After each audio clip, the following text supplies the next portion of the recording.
Hello, everyone. My name is David Schwartzite, and it's my great pleasure to be a part of this international symposium in Uganda. I will spend a bit of time today talking about a very common topic, which is preparation of full coverage restorations or crowns, focusing specifically on key principles or basic principles. All of us at times have struggled with preparation. We either have a hard time creating a smooth periphery or creating uniform reduction, or sometimes we create nice uniform reduction where we end up nicking the adjacent teeth. So this is the type of topic that we will talk about today. Now, from the basic principles, there are three overlapping objectives that we try to achieve in creating a preparation for full coverage restorations. We have some biologic objectives, some mechanical objectives, we have some aesthetic objectives. From a biologic standpoint, we want to preserve sufficient tooth structure. We want to prevent further damage to the tooth, things of that nature. From a mechanical perspective, we want to ensure that our future restoration is in fact going to remain on the prepared tooth. So this is where we emphasize retention form, resistance form.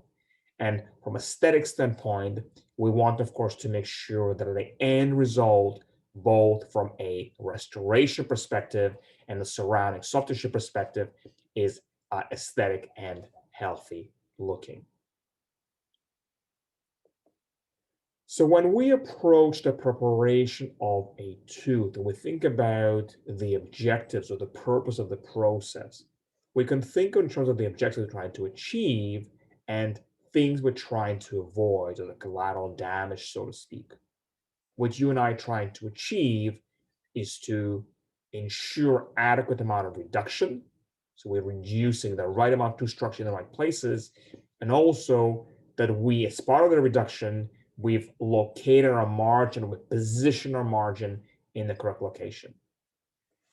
Concurrently with that, we want to make sure that we haven't induced any damage to the tooth or the peripheral structures. And this in terms of either over preparation or overheating the tooth, or damage to adjacent teeth, or damage to surrounding soft tissues from, for example, the tip of the burr. So when we think about this phrase adequate reduction, and it's good to think about or consider why we want there to be a certain amount of reduction for the tooth. And among the items we can consider here, I think the most critical one is that we need space for materials, because straight away leads to a discussion of that there's going to need to be different amounts of reduction for different types of materials. Different materials also going to require different considerations for things such as the sharpness of internal corners, because of course different types of restorations have different susceptibility to fractures, for example. The underlying tooth structure is also going to be important for certain types of restorations, where with certain restorations are relatively translucent, and if we have a relatively dark underlying tooth structure, we may have more reduction as opposed to less reduction. Now that's the amount of reduction, but in addition to the amount of reduction, as part of reducing the tooth with our burrs, we're also trying to create a certain morphology or geometry of restoration. And if you think about the elements that influence that, they're typically driven by the fact that a restoration at some point, a future restoration, including provisional restoration, at some point we're going to need to be inserted on a preparation. And at the same time, once they're cemented into place, they will need to resist the various dislodging forces, both vertical dislodging forces and lateral dislodging forces.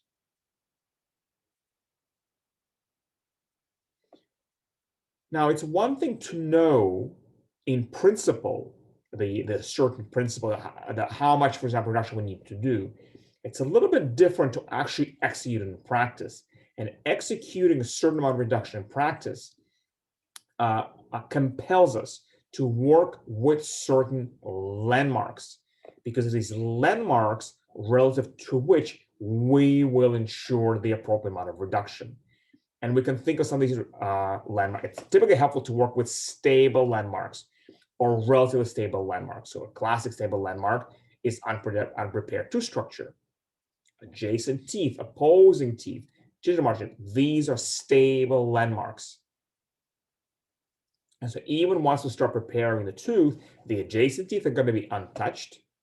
And so they will continue to guide us in terms of where the preparation used to be, or the tooth structure used to be, relative to where it is now. Clinically, when we prepare the teeth, we may also make use of reduction grooves. The idea of reduction grooves is to make certain preparations in the tooth structure very early in the process, at which point we can still actually gauge quite readily the amount of reduction preparation for these grooves. But then we also need to mark these grooves so that as we continue reducing the tooth, we still have a sense of how much tooth we've already reduced. And the basic issue here is that once we reduce the outer perimeter of the tooth, if on its own, it becomes difficult to gauge how much reduction has already occurred. And so one of the basic steps, as we already mentioned, is creation of reduction grooves. The other good point in preparation of the teeth is we typically want to achieve a relatively uniform reduction around the tooth. This is not 100% literally true, because often, for example, we have a little bit more reduction in the buccal compared to the palatal or lingual. But in general, when we prepare the tooth and we'll look down our margin area, the amount of reduction should be relatively symmetrical and relatively even. When we prepare the tooth, the preparation needs to be relatively parallel. Of course, we want a prep that's slightly, ever so slightly tapered, but we want the taper of the burr to create the taper of the preparation, whereas our burr itself is going to be held relatively in line with the long axis of the tooth. Therefore, the handle of the handpiece is going to be relatively perpendicular to the long axis of the tooth, or conversely, parallel to the occlusal plane. If we maintain this, this will ensure almost automatically that our preparation is not overreduced or leaning in any one area.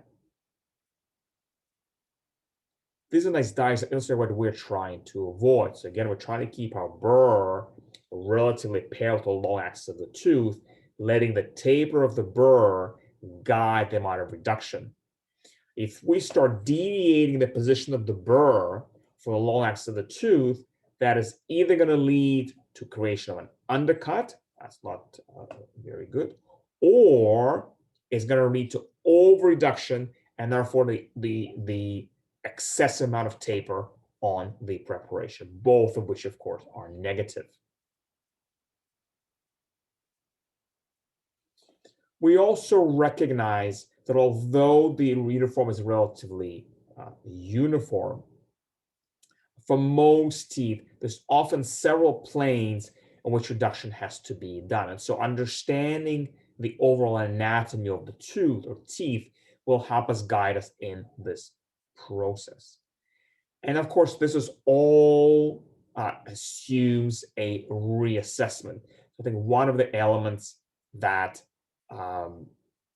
learners, especially in the beginning, have a bit of a hard time with is they're imagining that we prepare the tooth ideally right away. And of course, that's not the case. For us, we prepare the tooth to a certain degree, then we reassess, and we fine-tune and reassess again and fine-tune. And with every fine-tuning step, we're identifying ever smaller degrees of imperfections and therefore optimizing our preparation further and further. So this reassessment element is very important. So again, we've done a certain amount of reduction. We may even think that we have done an amazing job, but now we actually have to assess our preparation. And there are several ways in which we can assess our preparation. One of these, for example, is the visual assessment. And for visual assessment, you and I can look at the preparation from the multiple views, including the occlusal view and the lateral view. And both of these views are important in painting the correct picture of what we have done with our preparation. From the occlusal view, we would like to see relative uniformity of reduction. And I mean, if you look from above on any prepared two structure, you would typically see three outlines. You can think of them as three margins, but they're really three outlines. And these outlines refer to, well, the outer margin and the most coronal extent of the preparation and the most apical, the apical and most inner aspect of the preparation at the margin. And the relative location of these peripheries is what will instantly guide you and I to highlight to us as to whether or not the preparation has been adequate or if there are any concerns. So for example, if we're noticing that, look at the diagram here, that there is significant divergence between the inner outline and the middle outline, that really corresponds to the existence of a significant taper or over tapering of our preparation. And then, of course, then we can make a judgment call. How do we address that if this needs to be addressed? So the occlusal view also gives us a sense of the presence of or can give us a sense if undercuts are present. One thing that's important here is to recognize that for the purpose of assessing undercuts, we sort of have to use only one of our eyes, keeping the other eyes closed. We use two eyes, of course, typically for depth perception. On the occlusal view, we can also spot, if present, damage to the adjacent teeth if you and I have accidentally caused that. Now, the lateral view also gives us certain information. Some of these parallel the findings of the occlusal view, and some of these are a little bit different.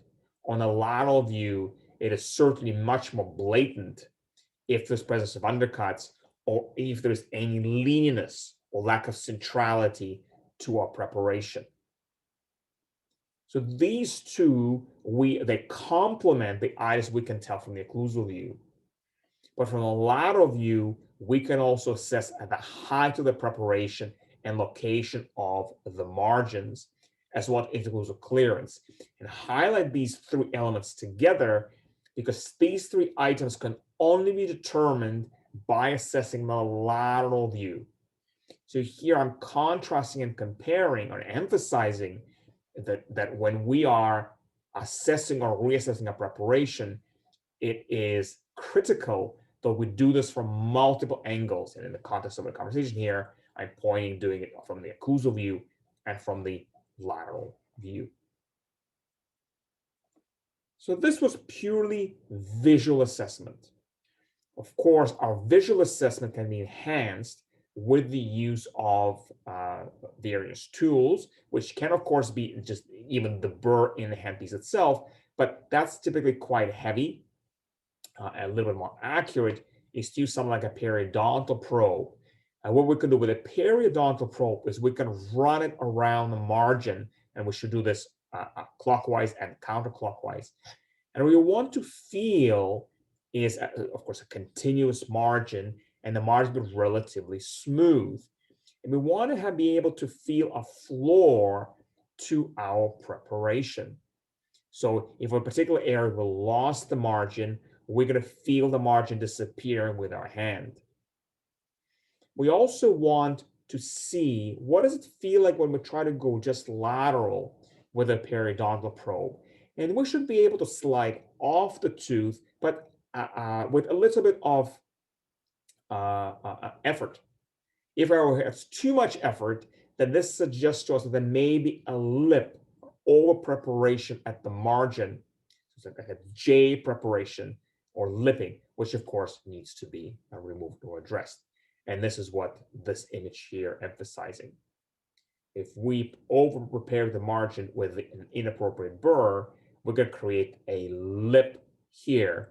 And this lip is problematic because this small amount of tooth structure that's here is going to be liable to fracture following cementation of the restoration, which will then lead to potential for decay. In examining the preparation, it is critically important that we make a decision in the very beginning as to whether or not we're preparing a shoulder type of preparation or a chamfer type of preparation. Or if you want to use sort of different terminology, are you and I trying to create a very flat margin with a relatively sharp internal angle? Or are you and I trying to create a relatively gradual slope to a margin with a very gradual internal angle?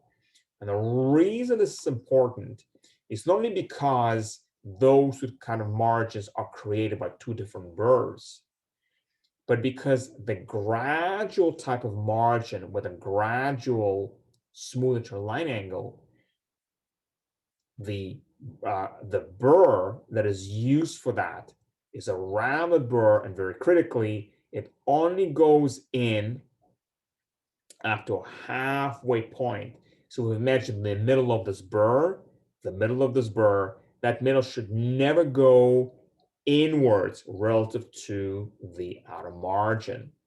Because if we try doing that, if we do that, that is what's going to end up causing a lip in the enamel. By contrast, with a flat kind of end burr, we're actually almost forced to bare the burr entirely, because if we don't, and we have a region of the burr sticking laterally, then if this margin is even slightly subgingival, this is going to cause instant laceration of the surrounding soft tissues. So again, the decision to have a certain type of margin is intimately related to a decision to use the appropriate types of burr.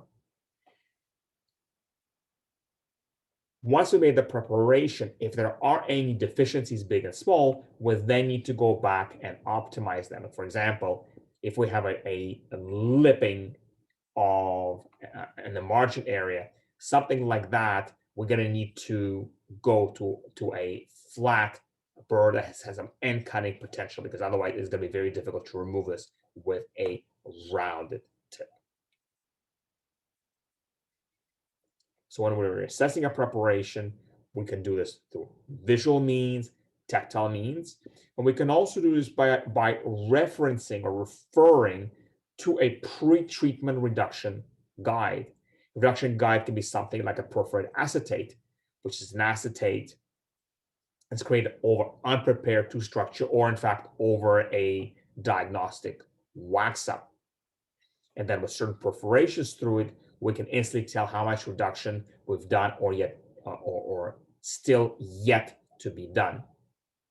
Similarly, we can use a variety of putty matrices to create a putty matrix that then, by virtue of having various cuts through it, can also give us a sense of how much reduction have we done already and how much more reduction do we need to do in specific areas.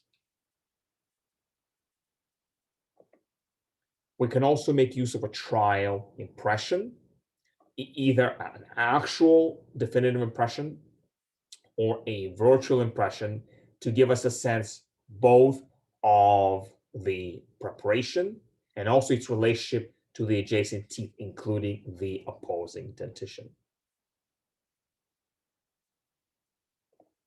Last but not least, if you and I have got to the point where we've done a preparation, we think we're all doing a nice job, and went ahead and create a provisional restoration, well, we can now use the provisional restoration as a quote unquote final check to make sure that everything was done correctly. So if you like to look at the provisional restoration, we'd expect the margin of the preparation of the provisional restoration to be clear, smooth, and uniform, corresponding, of course, to the uniform and clear reduction of the tooth structure.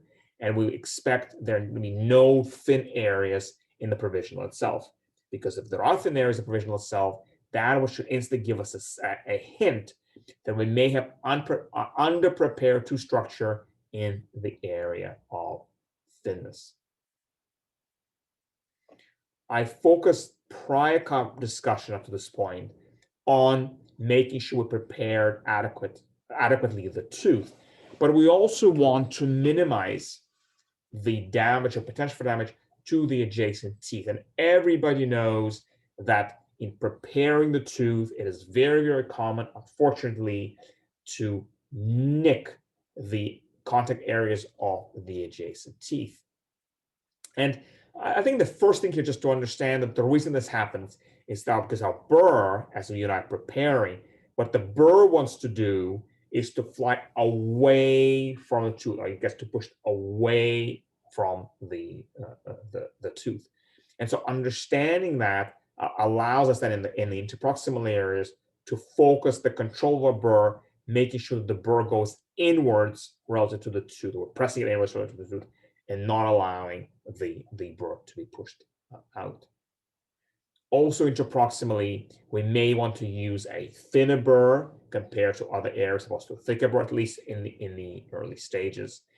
And it's good to prepare when you prepare interproximally to imagine that we're preparing through the tooth so as to leave a thin shell of enamel, as you can see in a number of these images, which can then be easily fractured off.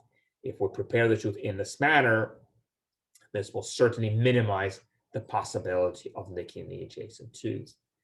A couple of other techniques that can be utilized, certainly in the early stages of somebody's training on minimizing potential for damage to the adjacent tooth, and that is to use a variety of matrices, either on their own or in combination with a wedge, to provide an even further barrier between the tooth being prepared and the adjacent tooth, all in order to minimize the potential that the adjacent tooth is going to be scratched or damaged.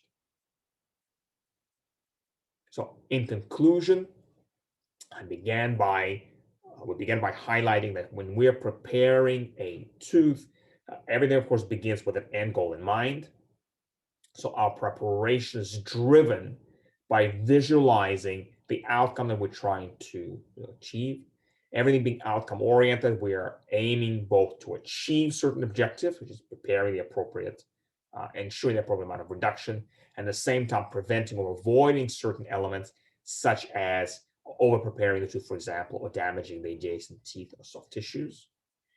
Preparing the tooth is certainly a multi-step process that as an inbuilt continuous assessment, and in fact, reassessment. So it's a preparation, assessment, a refinement, assessment, refinement, reassessment.